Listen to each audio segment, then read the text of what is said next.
Dans les moments de polémique où tout le monde me dit il faut couper les réseaux là. Toi, t'y vas. Ah non, mais moi, c'est une source d'inspiration de malade. Vous êtes des fous, quoi. J'ai des punchlines en barre. C'est là qu'il faut que j'aille dans l'œil du cyclone. Aujourd'hui, je suis très fier de pouvoir faire des stories Insta avec ma famille, full second degré, et en même temps, la plupart du temps, engagé sur de vraies problématiques et de vrais sujets. Tu sais, moi, j'ai rarement de plan B dans ma vie. Si j'avais pas fait de musique, j'aurais fait de la musique.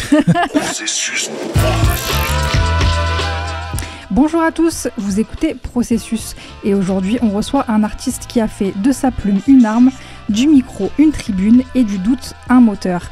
Depuis plus de 20 ans, il trace une ligne claire entre engagement politique, introspection personnelle et coup de gueule nécessaire. De ses débuts au Havre jusqu'aux plus grandes scènes, il n'a jamais cessé de questionner son époque et lui-même. Bonjour Medine. Salut. Ça va, tu vas bien ? Très bien.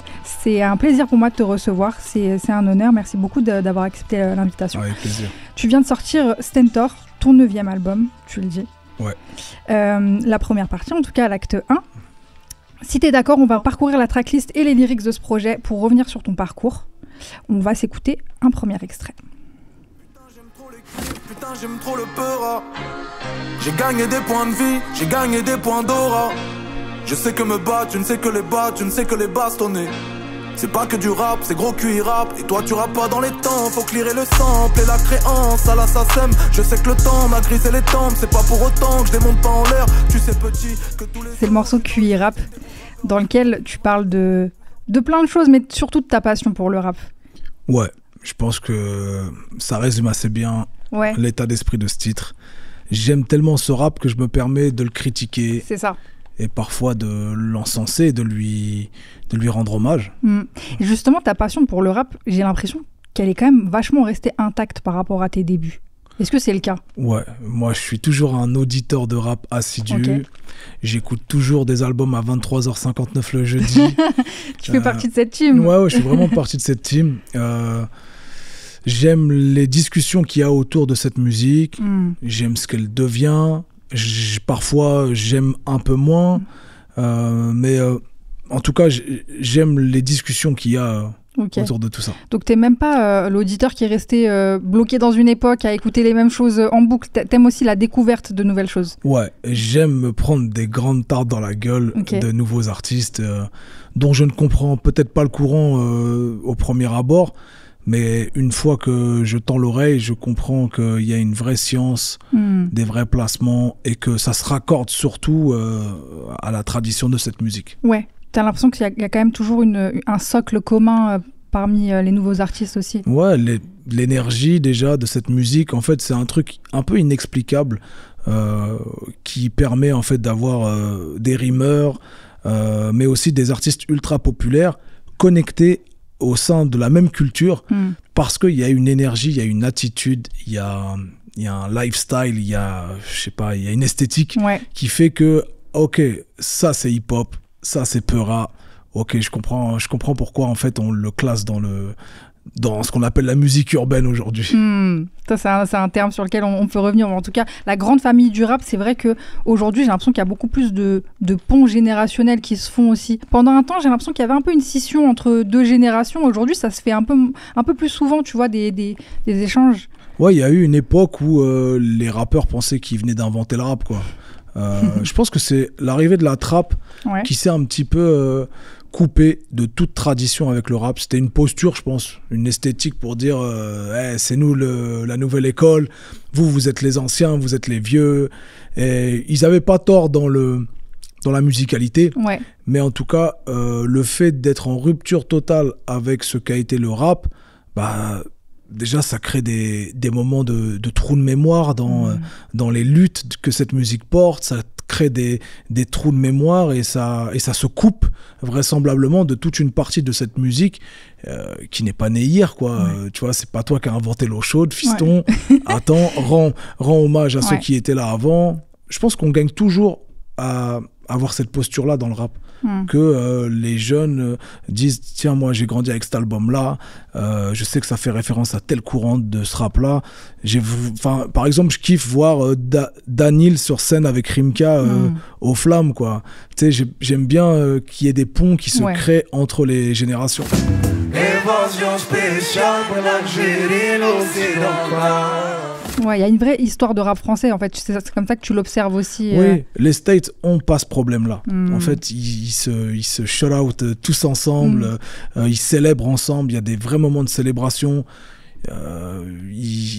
Certains refitent avec d'anciens artistes qui les font réémerger, repopper, et du coup tout le monde redécouvre une discographie de Snoop Dogg comme s'il venait d'arriver. Ouais. Tu vois, il n'y a pas ce problème-là, j'ai l'impression, aux États-Unis, et on a plus de pudeur en France. On a du mal, en fait, il y a moins peut-être de temporalité. Peut-être que dans 10 ans, encore une génération, il y aura davantage de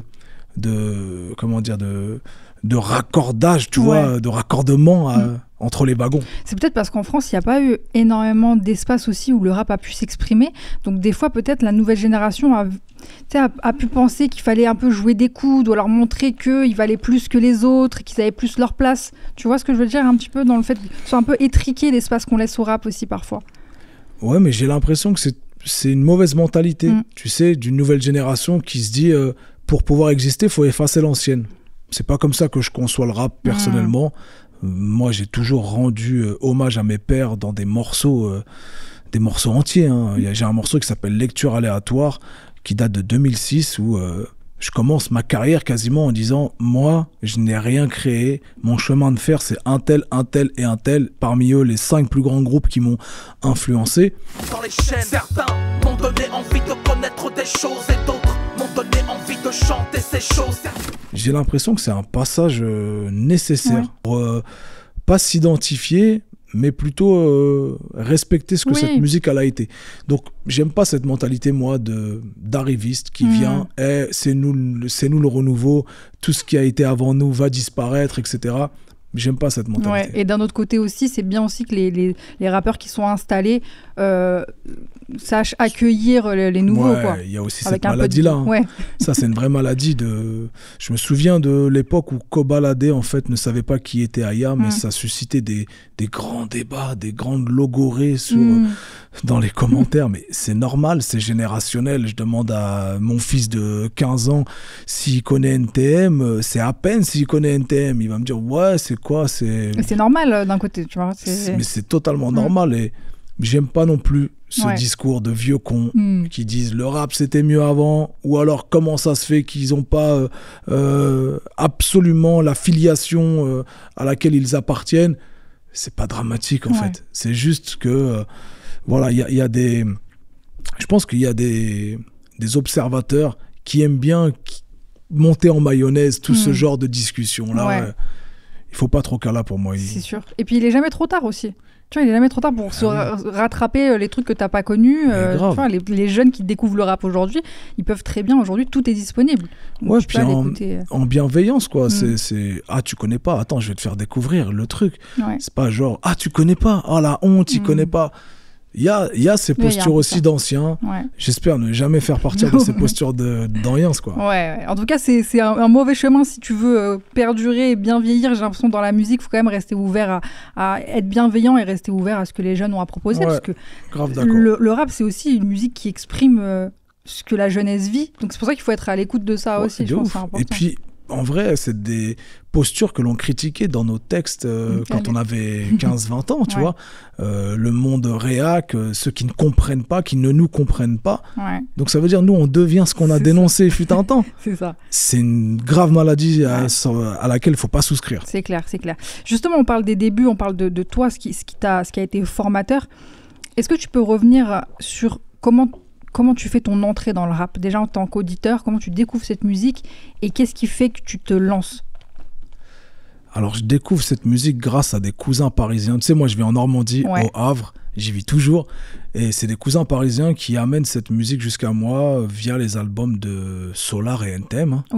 C'est vraiment les premiers trucs qui... Après, bien avant ça, je découvre la culture hip-hop, plus par la danse, le graffiti... Comme la plupart des Français de ma génération, avec Sydney sur TF1, HIP, HOP. Je découvre le hip-hop, en tout cas, comme ça. Et puis ses cousins, ils laissent traîner des albums. Et là, c'est tout de suite... c'est tout de suite, comment dire, le coup de foudre. Ouais. C'est le coup de foudre parce que le lifestyle est incroyable, l'esthétique est incroyable, ça me parle de ouf, ça parle comme moi déjà. Ouais. Et puis après, je fais des espèces d'affiliations qui n'ont pas lieu d'être. C'est-à-dire, pour moi, Tonton David, ça devient du rap. Parce que t'as un truc ragamuffin qui débite et je finis par le raccorder en fait à cette musique. C'est la grande famille un peu du hip-hop et des musiques qui viennent d'ailleurs. C'est la musique des opprimés, quoi, tu vois. Et je raccorde tout ça et je me fais moi-même ma propre conception du truc. Et puis après, l'adolescence, t'affines tes goûts, tu t'affirmes socialement dans des groupes avec une sociologie différente et tu deviens une espèce de prouveur. Ouais, ok. Tu vois, moi je veux prouver, je veux avoir le morceau qui n'est pas encore sorti, que personne va avoir tout de suite, le plus niché possible. Et je me souviens avoir digué des albums dans des magasins de vinyle ici sur Paris, à Châtelet. Je ramenais Idéal J, 2 balles de nègre, Double Pacte. C'était vraiment des albums nichés à l'époque. Et je flexais. Ouais. J'arrivais avec ça, je dis regarde, t'écoutes tel titre, t'as vu eux, c'est 2 frères, c'est des jumeaux. Puis ils se sont mis ils ont fait une formation avec 2 autres gars. Je flexais de conversations que des médias rap peuvent avoir aujourd'hui. J'étais mon propre média rap. Parce qu'il y avait cet effort qu'il fallait faire quand même pour avoir accès au rap. Fallait justement se déplacer, aller fouiller, parce que c'était pas accessible. Ouais, il fallait se déplacer, il fallait enregistrer. Rester la nuit sur M6 pour enregistrer la nuit du rap, tous les clips de Wu-Tang, les clips de Mobb Deep, et puis il fallait se prêter la cassette, peut-être visionner ensemble, il fallait aller sur les bornes d'écoute à la FNAC ou à l'auditorium et puis écouter les albums. Nous on les copiait, ce qu'on faisait c'est qu'on prenait des cassettes et on copiait, on allait dans les supermarchés. Et tu sais, ils mettaient, à l'époque, dans la grande époque où tout allait bien, ils mettaient les autoradios disponibles, où tu pouvais écouter ta cassette, mais aussi recorder une autre cassette en même temps. Du coup, on mettait record, on allait faire nos courses, on revenait et on récupérait la cassette, on en avait 2. Ah, voilà. C'est génial ça. Ouais, c'était génial. C'était la débrouillardise. La débrouillardise de ouf. Ça fait partie du rap aussi, ce truc-là. Et tu te rappelles du premier texte que t'écris, tu te rappelles de ce dont il parlait déjà ? Où je me rappelle pas du tout de ce dont il parlait, mais je me rappelle que j'étais un gros imposteur. Okay. Et vraiment, c'était un coup de bluff. Il y a un gars qui me dit nous, on a un groupe de rap, on rappe. Toi, tu rappes, toi ? Moi, je dis ouais, alors que je rappe pas du tout. Sauf que j'ai vu un autre groupe de rap dans un autre quartier voisin et je m'affilie à eux très rapidement. Et au final, les gars me disent bon, rendez-vous à l'équivalent de la MJC. Ça s'appelait les SAM au Havre, les salles d'animation municipale. Ok. Il y avait un peu de matos comme ça, là, tu vois. Et il fallait le brancher nous-mêmes. Et puis, pas s'enregistrer, mais rapper. Et j'ai écrit un espèce de truc qui n'avait aucun sens. Je crois que j'étais même pas dans les temps. Mais je passe le cap de la Selecta, de se dire, c'est bon, il est venu au répète, c'est que ça doit être un vrai rappeur. Coup de bluff, quoi. Mais il y avait beaucoup de concus ou pas ? Non, il n'y avait pas beaucoup de concus. Okay. Mais les gars avec qui je rappais déjà rappaient très bien. Okay. Je le savais parce que c'était précis, ça voulait dire quelque chose, c'était structuré. Mais il n'y avait pas de concu de ouf. Okay. Ouais. Et dans ce morceau, il y a un truc que je trouvais super intéressant, c'est que tu dis mon management c'est le plus influent dans le top 100, c'est le premier de la liste. Et c'est même pas une figure de style, je voulais qu'on s'arrête un petit peu là-dessus. C'est premier degré à fond. Ouais. Tu parles de Alassane Konaté du coup, qui dans le classement Bouscapé 2024 des personnalités les plus influentes du rap, tout simplement est numéro 1. Voilà. C'est mon producteur historique, c'est dingue. Mon coproducteur aujourd'hui. C'est fou la trajectoire que vous avez quand même, parce que tu le rencontres du coup très jeune. Tu peux nous raconter un petit peu comment ça se passe ? Moi je rappe avec son petit frère à la base qui s'appelle Moody, qui s'est tourné vers le foot aujourd'hui, qui est préparateur et coach, préparateur physique et coach. Et moi je suis le mec chiant qui vient rapper avec son petit frère, qui rappe toute la journée avec son petit frère. Du coup Alassane Konaté ne me cala pas au début. Je suis vraiment le mec, le pote à son petit frère. Le petit parasite qui est là dans le coin. Mais vraiment au relou, au point où le soir, Alassane rentre tard. moi je dors dans son lit. Parce que Moody m'a dit tu restes là, on va rapper jusqu'à pas d'heure et demain matin on reste ensemble, mais va dormir dans la chambre de mon frère, il est pas là je crois. Sauf qu'Alassane vient dormir dans son lit, c'est moi qui est là.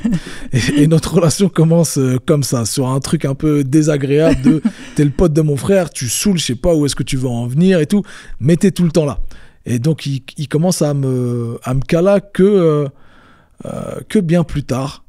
Mais il me fait une espèce de passe dès le début, c'est-à-dire dans le sens où lui il rappait. Ouais. Alassane Konaté rappait, il avait un groupe qui s'appelait Nécessité, et le jour où ils décident d'enregistrer leur premier maxi, ça s'appelait les maxi à l'époque, parce qu'il y avait 3 ou 4 titres, il m'invite en freestyle sur un espèce de pussy cut dessus.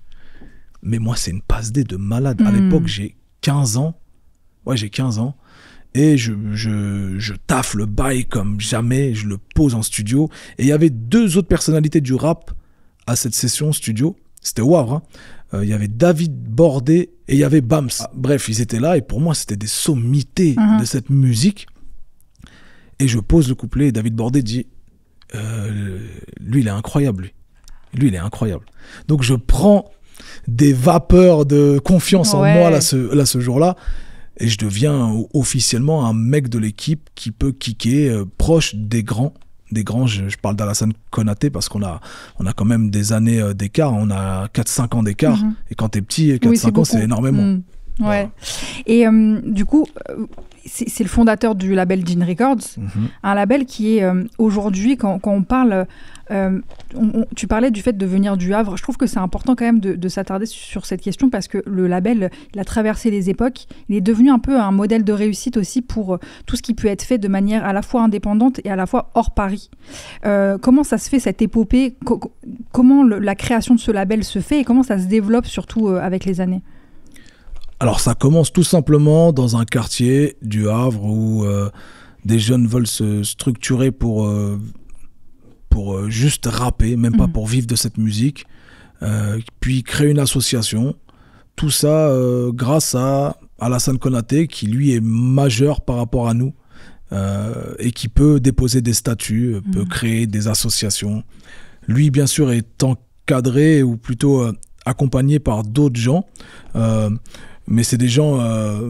des bénévoles, quoi. C'est-à-dire c'est des gens bienveillants du quartier qui disent tu devrais déposer une association pour commencer à faire des ateliers d'écriture. Ça commence comme ça, l'association se structure et on est structuré avant même d'être des artistes en vrai. On a déjà sur le statut président, trésorier, comptable, community manager, même si ça n'existait pas. Mais tu vois, il y a un cadre quand même. Il y a un cadre juridique auquel on se prend au sérieux en fait, où on devient en fait des espèces de professionnels de la musique avant même d'être des artistes ou des professionnels tout simplement. Donc cette association nous structure, puis derrière il s'agit d'avancer, de créer des opportunités, d'aller en concert pour remplir ce compte et commencer à espérer pouvoir autoproduire nos projets, parce que c'était ça la finalité, c'était de produire nos albums. Donc derrière ça se structure en société, toujours grâce à Alassane Konaté et Proof qui est là, qui sont les majeurs, parce que moi je te parle de ça, je suis mineur à ce moment-là. Je peux pas déposer de statut, je peux pas prétendre à un prêt bancaire, je n'ai pas d'existence physique encore dans cette société. Bien sûr. Et donc c'est eux qui prennent les risques. Alassane fait un prêt étudiant, fait un prêt bancaire. C'est quand même dingue à cette époque d'imaginer ça. Et d'avoir la vision surtout de se dire je vais créer un label, je vais miser de l'argent dessus. Oui, mais encore une fois, tu vois, je théorise toujours ça sur la chance du débutant. Pour moi, on avait une naïveté qui nous préservait des écueils de ce métier, quoi, des risques. Il n'y avait pas de facteur risque. C'était on fait ce qu'on a envie de faire. Tant qu'on nous dit pas non, ça veut dire oui. Donc quand on obtient un prêt, eh bien on le dépense dans des studios. Donc Nécessité, qui était le groupe d'Alassane, commence à produire leurs premiers projets, leurs albums. Nous, à l'époque, là, on est des espèces de satellites. On les accompagne en concert, on fait les bacs, on fait de la street promo, on distribue des flyers. On est un peu les petits de l'équipe. Et puis, vient le moment où Alassane passe de rappeur à producteur, où il commence à avoir une vision panoramique de ce que peut devenir cette équipe. et il se dit on va commencer à produire les gens. Donc ça commence par Boucher Double. Je sais pas si tu connais ce groupe, Tiers-Monde, Brave, qui étaient les plus forts de l'équipe à ce moment-là. Hein. C'était vraiment les deux gars qui avaient une forte identité, qui rappaient le mieux. Tiers-Monde était tourné vers la team J-Unit, 50 Cent, tout ça. Il avait vraiment toute la gestu, l'esthétique, et il arrivait vraiment bien à s'inspirer de ce courant-là. Et moi, j'étais toujours un peu en retrait à ce moment-là. J'étais le gars qu'on appelait pour un featuring, pour faire une collégiale sur un morceau freestyle, mais pas du tout dans le viseur pour faire des albums solo. Et puis Alassane Konaté, toujours qu'à la vista, et qui dit mais toi vas-y quoi, commence à rapper quoi, commence à faire des trucs en solo. Et moi je passe de mon ancien blaze qui s'appelait Global, je m'appelais Global, à Medine, où j'ai besoin de me réaffirmer, de m'identifier un peu plus fortement, parce que Global c'était le nom que je traînais et l'identité que je traînais dans le rap depuis que je commençais à rapper. Et cette identité d'imposteur dont je t'ai parlé là tout à l'heure, tu vois. Ouais. Donc il fallait que je revienne à un truc beaucoup plus crédible. Ouais. Je reprends le blaze Medine et je me mets à sortir des morceaux. Je trouve une identité vocale et c'est là qu'Alassane me dit stop, c'est ça, allez, on le duplique. C'est ça ton identité. Et lui, de fil en aiguille, en fait, il passe vraiment d'artiste à producteur. Et là où il se sent le mieux, où il s'épanouit le mieux, c'est en tant que producteur. C'est vraiment son talent à lui. Et nous, cette hiérarchie s'est imposée naturellement parce que c'est lui qui a pris les risques. C'est lui qui a fait des prêts, c'est lui qui a pris des risques financiers et qui a montré, qui a tracé la voie en disant si on veut y arriver, il faut prendre de vrais risques. Ouais. Donc légitimement, il était à sa place. Et c'est une success story de fou en vrai. Quand on voit vos trajectoires à vous, mais la sienne aussi personnelle, puisqu'il est à la tête aujourd'hui de plusieurs labels et à succès. Et franchement, de savoir que ça part de là, de ces petits risques-là, de cette petite entreprise et cet esprit d'entrepreneur qu'il fallait avoir, parce qu'il n'y avait pas beaucoup de références. Et surtout, quand on n'est pas à Paris aussi, ça joue. Donc je trouve que c'est vraiment un modèle, en tout cas, de parcours hyper inspirant. Et tout ça dans la passion, parce que on reste des passionnés et on se prend tous les courants, on se prend tous les albums, les artistes qui sortent à ce moment-là, quoi. Ouais. Et vraiment des kiffeurs de Peura avant tout, quoi. Ouais. On pouvait pull up une réunion où on devait faire, je sais pas moi, du marketing. Juste parce qu'il y a le nouvel album de Nesbill ou de Sefiu qui venait de sortir, quoi. Ok. On va rentrer un petit peu plus dans le cœur de ta musique et on va s'écouter un deuxième extrait. Je suis la mauvaise conscience du monde. J'arrive comme une mauvaise nouvelle dans une enveloppe marron. Même quand je dis de la merde, les gens pensent que c'est profond. Dans hip-hop, y a pas de trait d'union, comme dans le mot trait d'union. Con comme leurs pieds dans un concours l'épine. Je suis le seul oiseau calqueur à chanter dans buisson d'épines. 400 €, c'est mon reste à vivre. 48 mesures, c'est mon reste à vivre. Les sourds n'entendent plus. C'est le morceau Reste à vivre qui est présent sur ton dernier projet, du coup. Dans ce morceau, tu racontes la vie de plusieurs personnes et c'est quelque chose que tu fais souvent dans ta musique. Le storytelling et aussi le fait de parler de la vie des gens qui sont invisibilisés. Est-ce que c'est toujours ça, ton moteur? Est-ce que ça l'a toujours été? Le storytelling, déjà, le style m'a toujours séduit grâce aux grands storytellers de cette musique, Oxmo Puccino, Akhenaton. Akhenaton qui écrivait dans Metek et Mat, je crois, le morceau Prométhée. Il bâtir une tour élevée jusqu'aux cieux, armé de son arc, il partit vers la guerre à Dieu. C'était des tartes de storytelling immersives. Ça m'absorbait totalement. Je pense que ça a absorbé tous les auditeurs qui écoutaient ces titres-là à l'époque. Black Mafia. C'est fou ça, ce coup-ci il saura ce qu'il en coûte d'avoir voulu souhaiter doubler ma. Monsieur Puccino. Le délai, laissé était 48 heures de plus que Nick Nock pour me filer mon bref, t'as voulu me niquer. C'était vraiment un style qui m'attirait énormément. Et donc j'en ai fait un de mes chevals de bataille, quoi. Et je l'utilise soit pour parler de sujets géopolitiques, soit pour parler de sujets plus faits divers, mais qui dézooment sur la grande histoire de ce pays, ou alors sur les grandes problématiques de ce pays. J'utilise le storytelling, oui, c'est surtout pour parler d'histoires qui sont invisibilisées, d'histoires qui sont selon moi sous-traitées. Et pareil, donc des peut-être même des parcours d'individus qui vivent des problématiques qui ne sont pas mises en lumière. Moi, mon premier souvenir que j'ai avec ta musique, c'est le morceau Boulevard Auriol en 2005. Et je me rappelle parce que je suis toute jeune à ce moment-là, mais tu parles d'un événement tragique qui a eu lieu du coup dans un immeuble Boulevard Auriol où il y a eu un incendie qui a causé la mort d'énormément de monde. Et en fait, je me rappelle que je voyais ces images-là à la télé. Et on en parlait comme un fait divers, effectivement. Mais sauf qu'en écoutant ce morceau-là, j'apprends aussi tout un pan de l'histoire qu'on racontait pas à la télé. Tous ces noirs sont-ils en situation régulière? Voici le prix du sang d'une ancienne colonie. Voici le respect attribué aux familles. Et là, je comprends justement la force que peut avoir le rap, ce pouvoir qu'il peut avoir, c'est de raconter ce qu'on vous raconte pas, ce qu'on racontera pas à la télévision. Et je trouve que ça, c'est toujours quelque chose qui fait partie de ta musique et qui est important aussi à faire perdurer. Est-ce qu'il y a des événements qui t'ont poussé à accentuer ce côté-là? Est-ce qu'il y a c'est une sensibilité que tu as toujours eue ou il y a un élément qui a un peu déclenché cette envie de porter la voix des autres? Ouais, il y a des éléments très clairs dans ma life qui font que j'ai envie de visibiliser des sujets, des parties de l'histoire.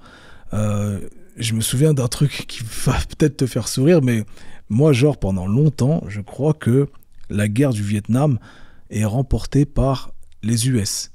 Je crois vraiment ça pendant longtemps, parce que abreuvé, biberonné le au film cinéma, hollywoodien, ouais, tu vois, à Sylvester Stallone, Rambo, etc. Et je découvre de moi-même, en feuilletant, tu sais, moi je partage ma vie avec une Laotienne, et son père avait des espèces de revues dans lesquelles ça documentait en fait tous les conflits qu'il pouvait y avoir en Asie. Et je tombe sur une de ces revues qui me fait le reveal de les États-Unis ont perdu face au Vietnam en fait. Il faut bien être conscient de ça, même si les pertes humaines sont toujours une perte des deux côtés. Diplomatiquement parlant, c'est le Vietnam qui remporte. Et en fait, je me dis, mais je suis mal renseigné, je suis mal documenté. Et qu'est-ce qui m'aide à me renseigner, à me documenter aujourd'hui? C'est le Peura. C'est Akhenaton, mon professeur. C'est Oxmo Puccino. C'est eux qui me renseignent sur des sujets géopolitiques à ce moment-là. Et donc, ça fait partie de ma construction et de ce pourquoi, en fait, j'ai envie que les gens découvrent des choses dans mes morceaux et aient la même réaction que moi, en disant, mais... C'est fou, genre, pourquoi je le savais pas? Exactement. Ouais. Pareil sur la guerre d'Algérie, pareil sur des... C'est pour ça que j'écris derrière le morceau 17 octobre. Ma bouche s'éclate bien sur les trottoirs, leur bouche s'esclave bien grande de nous voir. Nous allons voir si les rats savent nager. Au fond de la Seine, vous ne pourrez plus vous venger. Qui raconte justement la ratonnade qui a eu lieu ce jour-là. Et ça documente vraiment précisément avec des vrais éléments du réel que j'ai digués dans des lectures, dans des documentaires, et j'essaie de les synthétiser dans un seul morceau. Et Dieu sait que des milliers de personnes m'ont dit, mais je connaissais pas cet événement, tu m'as renseigné sur cet événement, je connaissais pas la figure du commandant Massoud, je connaissais pas l'histoire de Malcolm X, c'est grâce à tes morceaux que j'en ai appris plus. C'est ma légion d'honneur. Ouais, c'est ta part du travail, tu as l'impression de contribuer. Et moi, il y a un truc qui m'interpelle quand même, c'est que, tu vois, ce rôle-là qu'a eu le rap, j'ai l'impression, et je te pose la question, est-ce que tu retrouves cette responsabilité dans d'autres formes d'art? Ou est-ce que c'est un peu éternellement le rôle du rap? Non, je retrouve ça partout, vraiment, hein, dans le cinéma, dans le théâtre aujourd'hui... mais vraiment, je retrouve ça partout. Je suis vraiment interpellé, moi, par la culture de façon générale. Ça fait partie intégrante de mon éducation et de ma structuration d'individu. L'art, de façon générale, m'éduque. Donc, ce serait mentir de dire que c'est uniquement le rap qui m'éduque sur ça. Il y a des films qui m'ont bouleversé, des séries qui m'ont bouleversé, des livres, la littérature... Donc, je pense que chacun fait sa part en fonction de la sociologie du public qui a de l'appétence pour ce domaine. Mais tu vois, justement, le rap, on lui met souvent cette responsabilité, mais parce qu'il n'y a pas énormément non plus d'autres espaces où certains sujets sont traités. C'est dans ce sens-là aussi où je trouve que, tu vois, cette responsabilité, elle est trop intéressante quand elle est prise à bras-le-corps par les rappeurs qui ont envie de le faire. Mais parfois, on a l'impression que c'est les seuls à devoir parler de certains sujets. Ouais, il y a comme une injonction du public à se dire que si des rappeurs ne prennent pas position, ils trahissent un peu le message de cette musique et de cette culture. Parce que vous êtes censés être les porte-voix des opprimés. Vous êtes censés nous représenter, être des lanceurs d'alerte sur ça. Il y a plusieurs écoles sur cette question. Ouais. Il y a ceux qui pensent que le rap est du divertissement et ne doit être que du divertissement, et il y a ceux qui pensent que c'est un média par lequel on fait passer des messages, c'est un vecteur. Moi, je suis à mi-chemin. Tu te situes entre les deux? Ouais, moi je suis à mi-chemin. Ouais. Je pense vraiment que la culture, en fait, permet à la fois de divertir, à la fois de faire réfléchir, et qu'il faut peut-être être exigeant avec soi-même avant de l'être avec les artistes qui sont des autres lambda, en fait. J'ai un peu de mal avec les injonctions qui obligent les artistes à prendre position ou s'exprimer sur un sujet. Je crois qu'il y a des temporalités. Ouais. Omar Sy ne s'exprime pas au début de sa carrière sur des grands sujets thématiques sur lesquels il s'exprime aujourd'hui, sur l'histoire de l'immigration, sur le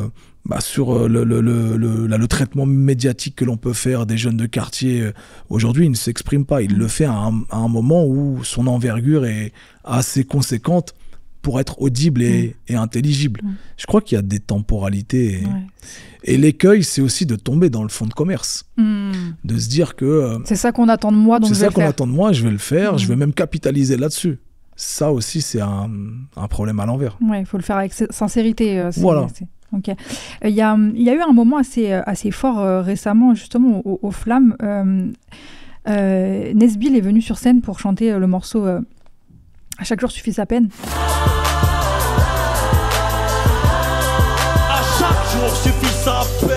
Et c'était assez puissant de l'entendre sur scène déjà parce que moi c'était la première fois que je l'entendais. Et puis c'est diffusé à la télévision et tout, et le morceau il commence par papa tape maman, mon cartable ma tristesse.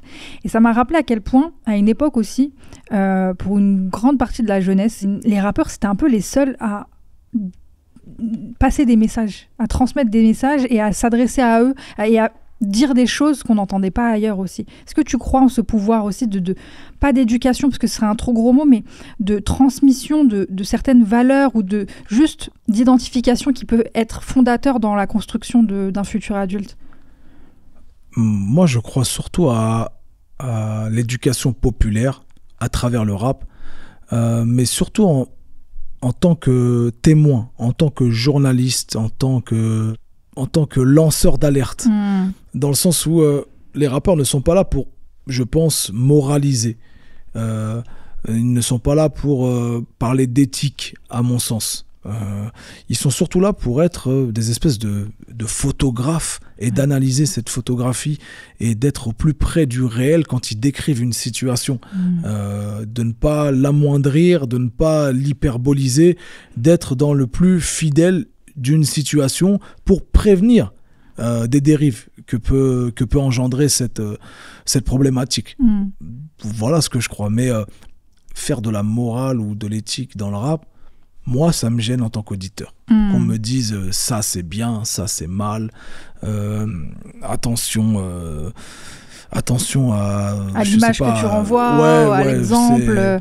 Moi, ça me gêne un peu, la morale, dans l'art en général. Je pense que l'art existe pour déranger la morale aussi, pour critiquer la morale, critiquer les éthiques, pour transgresser, pour être subversif. Quand bien même c'est subversif contre toi-même, ça te transgresse toi-même dans tes croyances, dans tes idéologies, dans tes philosophies. Je pense que l'art doit faire ça. L'art fait ça sur moi personnellement. Quand je lis un bouquin, quand je regarde une série qui m'interpelle, qui me bouscule, l'art a rempli son rôle en fait. Je regarde pas l'art pour me dire faut que ça me conforte dans ce que je pense de ce monde et de ce qu'il doit être. Ou je dois apprendre quelque chose à travers ça. Parfois, c'est juste des émotions aussi. Et... C'est des émotions ou alors de la transgression, vraiment. Vraiment, j'insiste sur le mot de transgression. Ça doit nous remettre en question ça doit nous bousculer, quoi. Donc pour toi, il n'y a pas vraiment de limite à se mettre aussi dans les messages qu'on véhicule. Non. En tout cas, l'artiste ne doit pas penser... Si la limite existe, c'est pour qu'elle soit transgressée. Dans le morceau dont on a écouté un extrait, Reste à vivre, tu débutes en disant « Je fais du rap conscient, je suis la mauvaise conscience du monde ». Est-ce que c'est toujours important pour toi de faire vivre cet étendard du rap conscient, justement ? Tu sais, je résume assez bien dans cette phrase comment j'aborde le rap conscient aujourd'hui. C'est justement parler en fait, questionner le monde, mais tu sais, en bonne et en mauvaise conscience, tu vois, mais sans occulter l'un ou l'autre.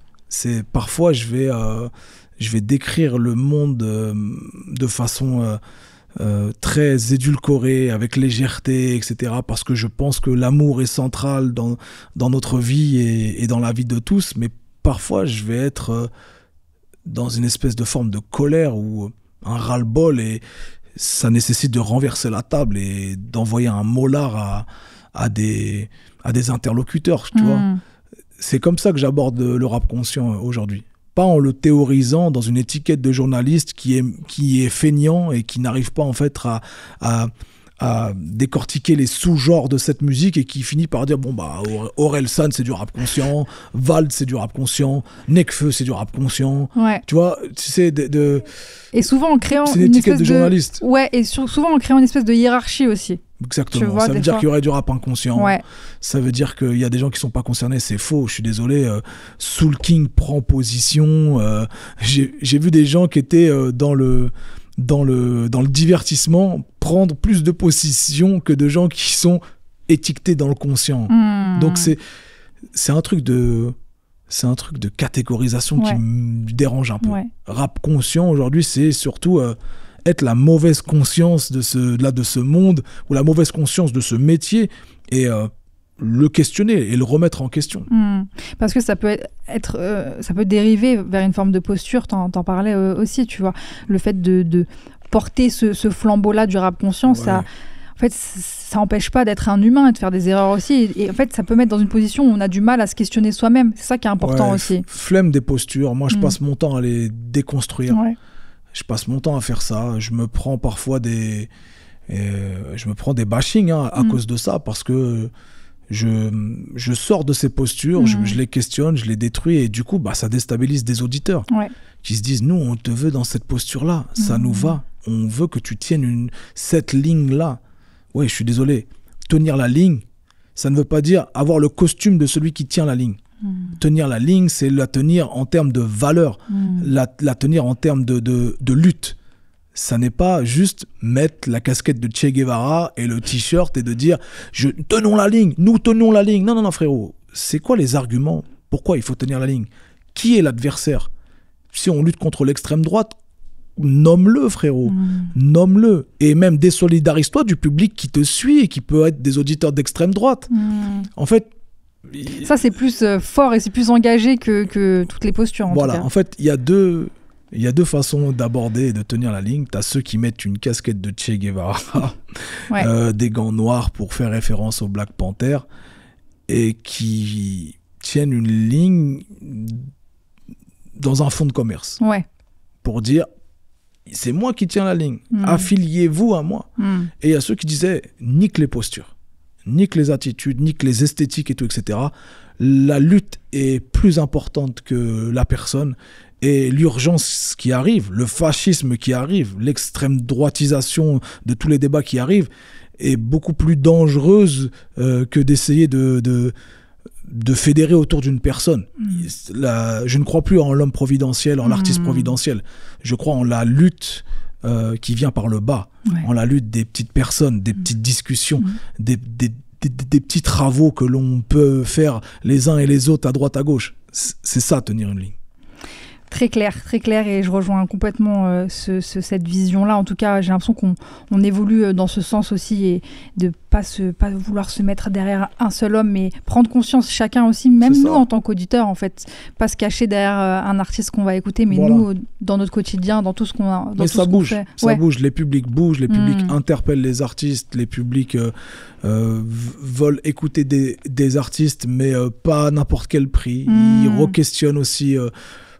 qu'est-ce que tu penses, toi, des VSS Qu'est-ce que tu penses du patriarcat Tu vois, les publics sont dans cette posture-là aujourd'hui. Et c'est sain. Ouais. C'est sain parce je pense qu'on va passer par de l'inconfort tous, où questionner son artiste favori, c'est un inconfort quelque part. Bien sûr. C'est dur de brûler ses idoles. Et surtout, on a appris pendant longtemps aux artistes de pas trop s'exprimer sur certains sujets. Ouais, voilà, sauf que c'est fini. Ouais. Là, la responsabilité est entre les mains de tout le monde. Il n'y a plus d'injonction qui vient du public vers l'artiste. L'injonction, c'est l'urgence. C'est l'urgence de ce monde réactionnaire qui va s'imposer à nous. Et il faut absolument qu'on se questionne, se remettre en question, qu'on se déconstruise, sinon on va être submergé.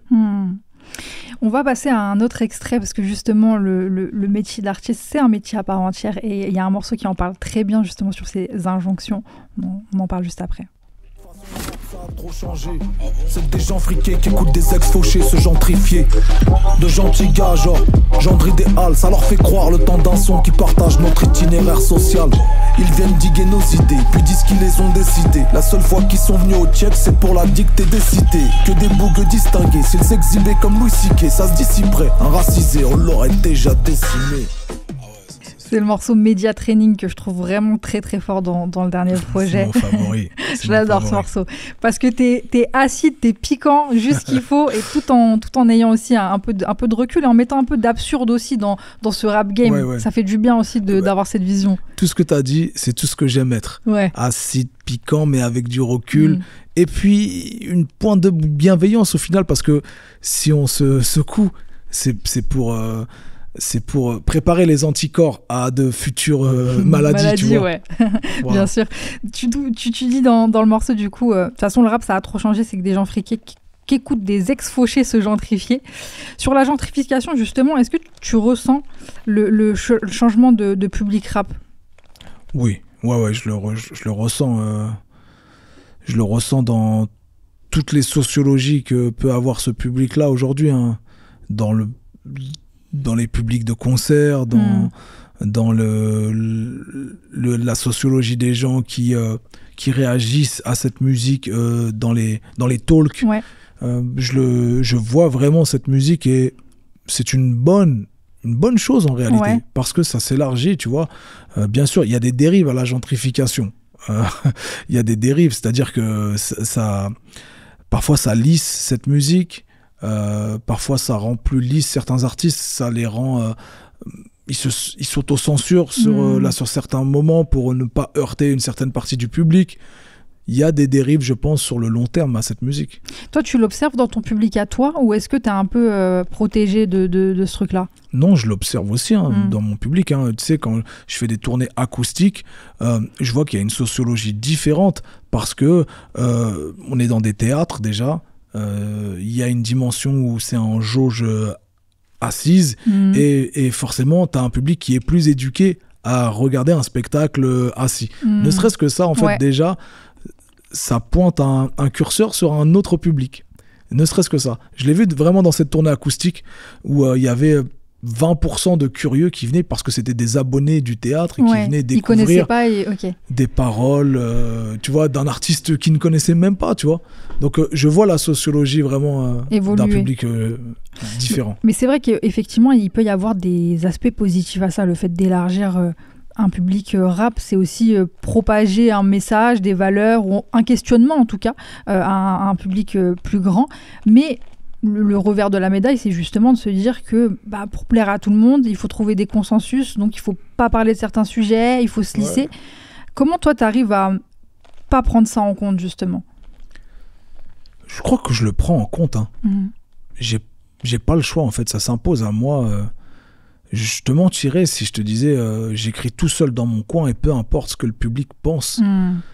Je rencontre mon public, je le vois, je sais qui il est, j'échange avec lui, je fais des release parties privées, je vais en concert, je change de typologie de concert pour voir si le public suit. Vraiment, je visualise clairement qui est mon public. Et parfois, quand j'écris, je pense à ce public-là. Je pense à qu'est-ce qui peut les heurter ou pas. Mais moi, je suis un mauvais exemple parce que j'ai passé ma vie à heurter mon public. J'ai passé ma vie à me déconstruire publiquement, quitte à perdre même une partie de mon public. Vraiment, je crois que je suis le mauvais exemple. Il faut poser la question à quelqu'un qui est hyper... précautionneux. Précautionneux, exactement, qui ne veut pas heurter, qui est lisse. Moi, je me clash en morceaux, je clash mon public. Il y a un morceau dans la version physique qui s'appelle Convaincu, où je remets en question, je dis, si les artistes agissent comme des produits, c'est que parfois le public agit comme un Yankee. Et je re-questionne tout le monde, en fait. Il n'y a personne qui va être sauvé, en fait, dans ce navire-là. Quand on se critique, je me critique, mais je critique aussi les attitudes du public. Et je suis pas épargné par ça, mais j'inclus le public dans ma critique, moi. C'est ce qui me donne justement plus de sincérité, j'ai l'impression. Parce que les gens aiment être critiqués. Bien sûr. Tout le monde aime être critiqué. J'ai envie qu'on donne son avis sur cette vidéo. Bien sûr. Sur ce podcast. Je veux savoir ce que les gens en pensent, s'ils sont d'accord avec moi, s'ils sont pas d'accord avec moi. J'ai besoin de cette critique pour avancer. Ça te nourrit aussi. Ça nourrit. Là où, effectivement, tu le dis, il y a d'autres exemples d'artistes qui, au contraire, je sais, sont assez fermés par rapport à ça. Ils ne regardent pas trop les échanges et les interactions qu'il peut y avoir avec le public et comment ils vivent aussi les retours d'un projet ou d'un morceau, d'une déclaration, ce genre de choses. J'imagine que ça les préserve et ils ont peut-être raison de faire ça parce que ça les rend... hermétiques et ils font leur art et uniquement leur art. J'imagine. Mais je crois que c'est pas vrai. Tout le monde scrolle. Tout le monde regarde en vrai. Il y en a beaucoup qui font semblant de rien voir. Et moi, je suis un espèce de sadomaso maximum où dans les moments de polémique où tout le monde me dit « il faut couper les réseaux là ». Toi, t'y vas. Ah non, mais moi, c'est une source d'inspiration de malade. Vous êtes des fous, quoi. Mais j'ai des punchlines en barre sur moi-même, des insultes, des attaques que je vais retourner après. Je vais les vider de leur sens, je vais les retourner. C'est là qu'il faut que j'aille dans l'œil du cyclone. Moi, je suis un peu sado sur ça. Franchement, c'est la pire chose que tu peux leur faire, c'est qu'ils t'inspirent à faire des morceaux alors qu'ils veulent que tu t'arrêtes. Une fois, j'ai un échange avec Damien Rieu, tu sais, le gars de l'extrême droite, là, l'identitaire, là. Bien sûr. Et il me dit, ouais, toi, t'es un peu Dr. Jekyll, Mr. Jihad. Je dis, oh, c'est stylé, ça. Je garde. Je sors un morceau qui s'appelle Brassens derrière et je commence le morceau et... Je me présente Dr. Medjin, Mr. Jihad pour les racistes. Je roule dans une berline allemande et mon tailleur est un juif. Il retourne la force de l'agresseur contre lui-même. C'est du judo. Ouais, c'est important. C'est un exercice. Comme tu dis, c'est du judo, c'est un sport. Faut le voir comme ça. Il y a des adversaires et on apprend de ses adversaires aussi. Totalement. C'est important. Dans le morceau qu'on a écouté, tu t'adresses aux autres rappeurs. C'est de l'ego trip, mais je pense qu'il y a aussi une certaine forme d'observation aussi avec le recul que tu as. C'est quoi, selon toi, les pièges dans lesquels un rappeur ne doit pas tomber ? Si tu peux en cibler quelques-uns, en tout cas avec le recul, avec l'expérience que tu as. Le mauvais entourage. D'avoir des potes juste pour justifier leur poste. Tu vois, il y a toujours des gars un peu autour des rappeurs. Pour moi, en fait, il faut avoir la capacité de s'émanciper d'un entourage qui peut être toxique. C'est vraiment dur parce que la frontière est fine entre l'amitié et le partenaire professionnel. C'est très dur, c'est très compliqué, mais il faut savoir le faire. Et encore une fois, je suis un mauvais exemple parce que j'ai eu un entourage bienveillant très tôt, des gens avec qui je travaille encore aujourd'hui. Je suis un peu un béni de cette musique, mais j'entends tellement de récits de gens qui s'embrouillent avec leurs équipes originelles. Ouais. Donc essayez de faire le tri dans votre entourage très rapidement, de savoir qui est vraiment motivé sur votre projet, qui croit vraiment à votre projet et qui est là juste pour flexer, chiller et profiter d'un succès éclair. Ouais. Et puis un entourage sain, c'est pas forcément un entourage qui dit amène à tout et qui est d'accord avec tout ce que vous faites aussi. Non, totalement. C'est aussi quand il y a de la critique. Ouais. Rapprochez-vous des gens qui vous critiquent fortement dans votre entourage. C'est ceux-là les bienveillants. Ouais, mais dans le bon sens pour l'évolution en tout cas. Est-ce que toi, tu as l'impression d'être tombé dans un piège à un moment de ta carrière ? Oui, la posture, l'enfermement dans une image. Okay. C'est un piège qui t'est tendu parce que tu galvanises. Les gens t'aiment pour ça. T'aiment pour la posture que tu leur offres, que tu leur vends, l'imagerie. Tu sais, c'est comme si SCH était enfermé dans Julius éternellement. Ce serait triste un peu. Ouais, tu vois, ouais. Et qui ne pouvait pas faire un band organisé. Parce que ça dérogerait à Et pourtant, le public enferme un peu, tend à enfermer à ça. Quand il a fait sa mixtape Autobahn, ça avait été un peu critiqué justement parce qu'il s'attendait à autre chose, il voulait pas, c'était un peu dur les critiques. C'est ça le piège dans lequel j'ai failli tomber. Je dis failli parce que quand tu sors d'albums à l'esthétique aussi fort que Arabian Panther, avec toute une iconographie, etc., les gens se disent, ok, lui, c'est ça jusqu'à la fin de sa carrière. Sauf que moi, je suis un kiffeur de Peura, les amis. J'ai envie de... Fais voir la trappe, là. Waouh, ça sonne bien, ça. Laisse-moi aller surfer un peu sur ce courant-là. Là. Ça sonne de ouf. Du coup, je balance un projet à minuit, un vendredi soir, sur un coup de tête qui s'appelle Des mineurs. J'écroule les murs pour faire des ponts. On ne lira pas mon nom sur les monuments du monde. Je t'ai mis, Mehdi, ils me prennent pour... En full trap. Et du coup, le public me dit, mais t'es fou, qu'est-ce que tu fais ? C'est un suicide commercial, c'est n'importe quoi. Pourquoi tu te raccordes à un courant qui appauvrit cette musique ? Je dis, mais pas du tout, il appauvrit pas, c'est vous qui avez une oreille qui s'appauvrit. Eux, ils ont l'esprit de synthèse. Et t'as vu la vibe que ça a, c'est incroyable. Bref, je prends le truc à contre-pied et je casse ma propre image de... quelqu'un de très martial, tu vois, qui n'a pas de second degré, qui n'est pas sarcastique, qui est juste dans une posture de militant, etc. Je casse ça. Donc, le piège dans lequel j'aurais pu tomber, c'est celui-là. Peut-être même que j'y suis tombé à certains égards, tu vois. Mais j'ai fini par m'en sortir. Aujourd'hui, je suis très fier de pouvoir, en fait, faire des stories Insta avec ma famille, avoir un full second degré, et en même temps... défendre des sujets d'envergure géopolitique et d'être cité dans des livres d'histoire, dans des pancartes de manif. Tu vois ce que je veux dire ? Tu vois le grand écart que certains peuvent considérer comme... mais c'est incompatible. Moi, je le vois vraiment comme une dimension complète de ma carrière et de qui je suis. Et je suis vraiment honnête, en fait, aujourd'hui. C'est à la fois, je peux avoir une légèreté dans ma musique et dans ma carrière, mais je suis la plupart du temps engagé sur de vraies problématiques et de vrais sujets. Mais tout ça, c'est pas l'un sans l'autre. Je trouve que cette discussion résume très bien l'idée de ne pas essentialiser à la fois le rap et le rappeur. Et on est plein de choses à la fois. Exactement. Et c'est important de prendre en compte toutes ces nuances du rap et de chaque artiste aussi. C'est important. On arrive bientôt à la fin de cette discussion et je voulais, avant de te poser une dernière question. À vrai dire, c'est pas moi qui vais te la poser cette question. Quelqu'un a voulu te laisser un petit message. Je vais te laisser le découvrir. Yo bro, j'espère que ça va. Petit message pour te féliciter pour la sortie de ton album. De toute façon, on se parle beaucoup en privé, je vais pas faire genre que t'es surpris. Il m'a envoyé un message ce matin encore. Voilà, tu sais à quel point on se suit depuis longtemps. Tu sais que j'étais là au premier concert que t'avais fait quasiment à Toulouse, à la Bourse du Travail. Ouais, c'est vrai. J'étais avec un pote, j'avais mon kéfier. On était à bloc au premier rang, à l'époque Arabian Panther. Donc voilà, j'ai une question peut-être un peu plus profonde que ce que j'avais imaginé au début en question, mais...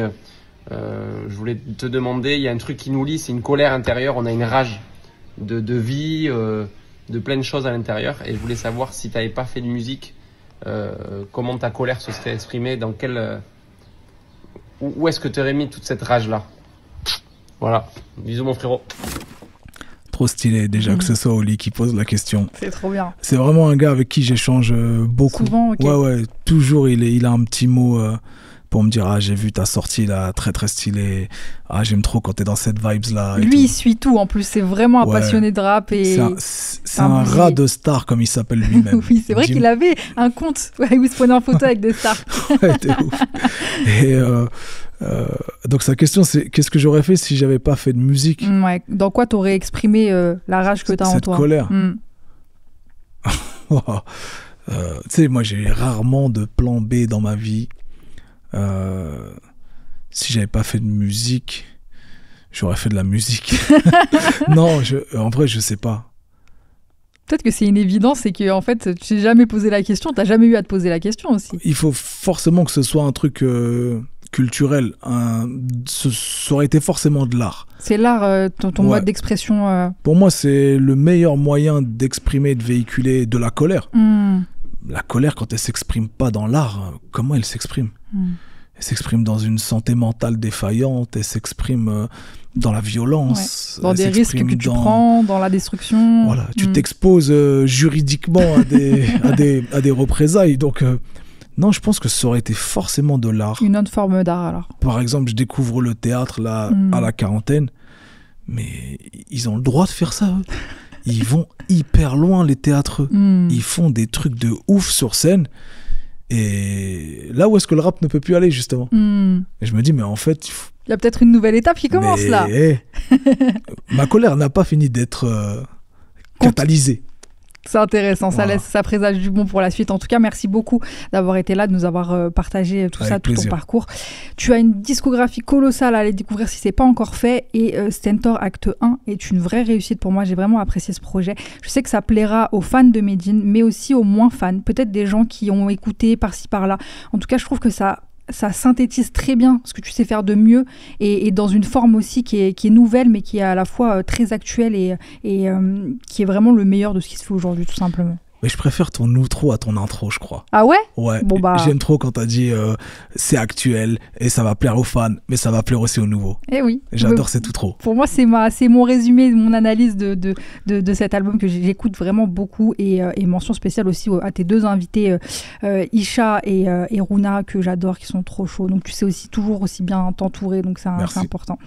Merci d'avoir été avec nous. J'ai confectionné une playlist avec mes essentiels de Medine si vous voulez découvrir et on se retrouve dans 2 semaines. Salut! Et ne partez pas tout de suite. Cet épisode de Processus est maintenant terminé. J'espère que vous avez passé un bon moment avec nous. La bonne nouvelle, c'est qu'on vous livre un nouvel épisode dans 2 semaines. Parce que Processus, c'est tous les 15 jours, un mardi sur 2. Abonnez-vous et mettez des cœurs en commentaire. Bye. Eh ben, merci beaucoup, Medine. Avec plaisir. C'était trop chouette.